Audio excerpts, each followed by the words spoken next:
You know, what's funny about life? Minsan, parang wifi. Ang lakas sa umpisa, tapos biglang nawawala pag kailangan mo na talaga, di ba? We tend to plan everything, di ba? Like, by 25, may kotse na ako. By 30, may bahay na. By 35, may forever na. Tapos, ayan, 30 ka na. May utang pa sa Shopee at trust issues sa Gcash refund. Pero okay lang. That's life. Hindi siya laging smooth kasi kung smooth lahat, wala kang matutunan. Ang buhay parang kape. Minsan matamis, minsan mapait. Pero kailangan mo pa rin inumin para magising ka sa realidad. You know, you'll meet people na akala mo the one na. Pero turns out, lesson lang pala with subtitle. And that's okay because not everyone who enters your life is meant to stay.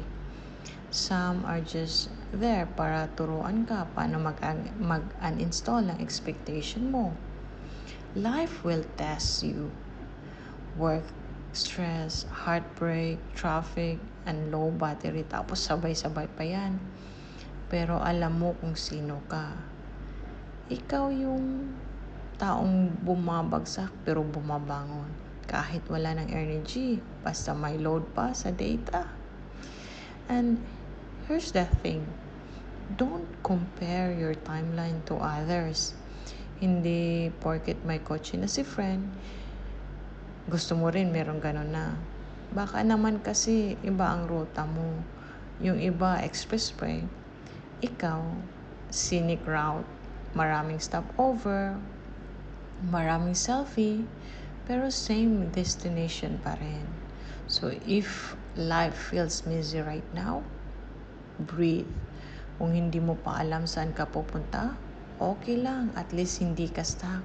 Gumagalaw ka pa rin. Life isn't about being perfect. It's about being present. Laugh when it's funny, cry when it's hurt, and dance a little when no one's watching. Or kahit may CCTV, bahala na.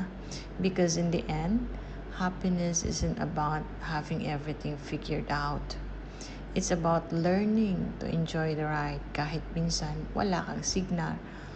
Pero, laban pa rin. Dapat laban pa rin. Huwag kang susuko.